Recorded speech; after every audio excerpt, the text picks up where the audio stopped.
হে everyone, আসসালামু আলাইকুম। আমার আজকের ব্লগটা হলো একটা সিম্পল বাট বিজি ডে নিয়ে। সকাল সকাল জানালার পর্দাটা সরাতেই মনে হলো আজকে অনেক গরম পড়বে। সূর্য মামার মতো আমিও আজকে একটু প্রোডাক্টিভ হতে চাই।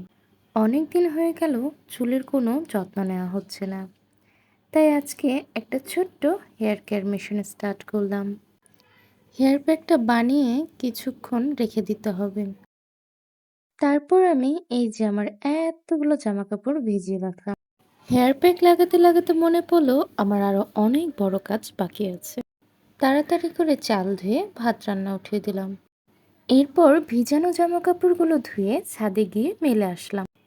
ছাদে গিয়ে দেখলাম সূর্য মামা তার ডিউটিতে একটুও ফাঁকি দিচ্ছে না।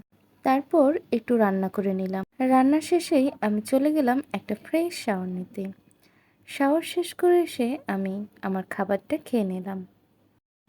কিন্তু খাবার শেষ হতেই আমার মনে হলো আমার এনার্জি 0%।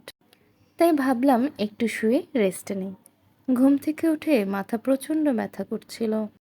আর এরকম সিচুয়েশনে আমার প্রিয় বন্ধু হলো এই অয়েলটা। দেন আমি একটু পড়তে বসি। পড়তে পড়তে অনেকটা রাত হয়ে যায়। পড়া শেষ করেই আমি ঘুমিয়ে পড়ি। আমার আজকের ভিডিওটা এই পর্যন্তই। আল্লাহ হাফেজ।